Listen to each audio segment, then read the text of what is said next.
since my dad was a pup. Our mage, him they call Fire Tamer, he tends to all our fires." "I was afraid you'd say that," murmured Rosethorn, an earth dedicate of the Living Circle temples. "Come on, you four. We're being left behind." Sandry urged her pony forward. Triss, Briar, and Little Bear fell in beside her.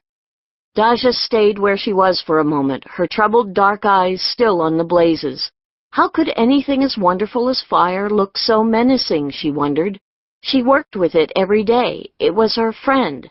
What if one day it turned against her, as it had against Gold Ridge's fields? "Stay in, Pijor Fakor, where you belong," Daja Kisubo muttered to the distant flames. Clucking to her pony, she rode to catch up with her friends.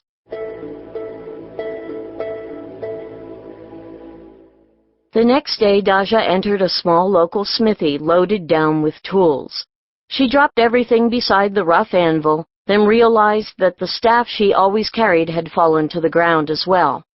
Swiftly, she grabbed it from the pile, dusting its polished wood. She rested the staff against the wall near the hearth, stopping for a moment to run her fingers over its mirror-bright, unmarked brass cap. That bit of metalwork told those who knew how to read traders' staffs that she was Trangshi, an outcast, with the worst luck in the world. She turned her back on it and surveyed the cramped and dirty smithy. "I wish I were home," she thought, eyeing the forge. Home was the temple city of Winding Circle, where her master had a proper, clean, well-lit forge. This dismal place was the 12th smithy that she'd had to work in since the Duke's train began its journey. She was alone. The smith, who was also the village headman, was talking with the Duke about what was needed to help this tiny valley survive the winter. The smith's absence, at least, was a good thing. Even his apprentice was gone, visiting a sick mother. She hated working in front of strangers. She was also tired of backcountry craftsmen who told her and her teacher Frostpine that they had things soft in Winding Circle. "As if we did no real work of our own," she thought, inspecting the stone forge. Here was a pleasant surprise. The smith's apprentice must have cleaned out the nest-shaped fire pit and laid kindling for a new fire.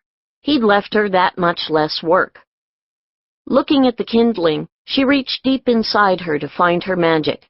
Drawing out just a touch, she blew it into the fire pit. Flames sprang up instantly. Next, she sent her power outside through the wall to the other end of the tube through which the outdoor bellows pumped air under the fire inside. Since that summer, when Sandry had made the four friends' magics into one, they had been able to talk in thought form and to enter each other's minds if they needed to. The ability was quite useful, particularly when one of them needed something from the others. "Triss!" Daja mind called. I know. The magic under Trissana Chandler's reply felt like cool winds and heavy mist. I had to pull the bellows out of the opening. You might want to stand away from the fire. "Not too much at first," Daja told her, then backed up. The burning heap of kindling fluttered, then blazed as air from the outside was thrust in under its flames. Daja heaped fresh charcoal around the sides of the kindling. Once it had caught, she added still more. "Now give me some real air." The answer came in the shape of a heavier stream of wind rushing through the opening under the forge. More charcoal caught. Daja stacked fuel until she had the right kind of fire to work her iron rods with. "Just keep it steady for now. I hope you brought something to read." She felt Triss settle on a bench near the opening in the wall. Using one hand, the other girl picked up a book. With the other, she drew a skein of breeze from the sky into the bellows hole. It's a history of volcanoes, hot springs, and mud pots in the mountains of Emelon. There's a lot of information in it. "Sounds ravishing." Letting the magical conversation go, she grabbed a handful of long, thin iron rods, carried them over to the forge fire, and put them in to heat. She felt bad for Triss, stuck behind the forge. Her red-headed friend would have liked nothing better than to ride with the Duke and their teachers, exploring the valley. Unfortunately, when Triss got cross, small winds turned to big ones.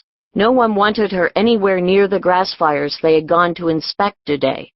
Unlike Triss, Daja had no interest in grass fires, and had said as much to her teacher Frostpine. She had wanted him to give her something new to work, like the ruddy copper that was mined in these parts. Instead, he'd assigned her the most humdrum task an apprentice could get. Nails, Daja thought tiredly. Barehanded, she drew a thin, cherry-red iron rod out of the fire. I dream of forging swords and crowns and armor, but what does he give me? Nails. She carried her rod over to the anvil and examined its gloryless surface. The light in the small building was poor, the outer air smoky. The forge fire itself was sinking to become a steady wash of heat over red coals, without giving much light. She would have to do something about that. Daja reached a hand toward the forge and twitched her fingers. A rope of fire rose from the coals. A second finger twitch brought the rope toward the anvil. She stopped it a foot away, then thought for a moment. Her plan was to shape it like a branch of candles, but something else nudged her, wanting to press its own image into the flame. She let it roll away from her and into the rope. It split, then split again, turning itself into a multitude of fibers. These began to weave themselves in and out of each other. When they halted, a grid of flame hung in the air, like a broadly woven square of cloth. Daja could have stuck a thumb into the gaps between the fire threads, but she wasn't sure what the result might be. The fiery cloth did cast a strong light on her work area, and wasn't that the important thing? She left it alone. Using her hammer, she resentfully tapped a groove into her iron rod. Where would she be right now, if her family hadn't drowned? Probably south in the pebbled sea, underway for their winter birth. The wind, just starting to turn chilly, would be tumbling through her braids, filling her nose with clean salt air, not this dusty, smoky stuff. Jamming the rod's pointed end into a hole in the metal lump called a nail header, she gave the iron a hard twist. The rod broke neatly where she had cut the groove into it.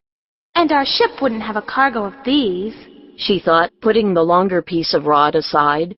We'd have, spices from Bihan and gold from Sotat. Maybe some flower perfumes from Janal. With a hard, quick hammer blow, she put a flat head on her nail. Lifting the nail header tool at the back of the anvil, she upended it. Her finished nail dropped into a water bucket near one of her feet. Steam hissed out in a tiny plume. Sighing, Daja fished for the cool nail and tossed it into a second, empty bucket. With the ease of practice, she put the nail header on the anvil, right over the hole made for it. The remainder of the first rod went back into the fire to heat. She grabbed the next iron rod to begin the whole chore over again. Daja worked steadily, ignoring the sweat that trickled down her cheeks, back, and sides, dreaming of ships under full sail in the pebbled sea. She was big for her years, deep-chested and thick-waisted, dressed in a boy's thigh-length black tunic and black leggings. The leather apron that protected her clothes was grimy and spotted with burns. The steady glow of light from her fire-weaving played over skin as brown as mahogany, a wide, full-lipped mouth now tight with unhappiness, and large, deep-set brown eyes. The only touches of color about her were a scarlet armband and red ties at the ends of her braids. "You are the smith?" A female voice inquired behind her. "I have work to be done." Daja turned, squinting. At first, it was hard to make out the woman who stood in the wide doorway. The sun was at her back, leaving her face in shadow. The only thing clear at first glance was that she had but one leg. The other, cut off at mid-thigh, had been replaced by a sturdy length of fitted wood. I'm not the smith. The white of the visitor's eye glittered. She was staring at Daja's fire square. The girl sighed. People were always so nervous about the way she and her friends shaped magic. Sorry, Daja murmured, and flapped a hand at the square. It twisted, becoming a single rope, then snaked back into the forge. The visitor took 2 hopping steps into the building. Now Daja saw her clearly, and wished she could not. One side of the newcomer's face was the color of bronze, lit with a single heavy-lidded dark eye. The other side was a ruin of shiny brown scars.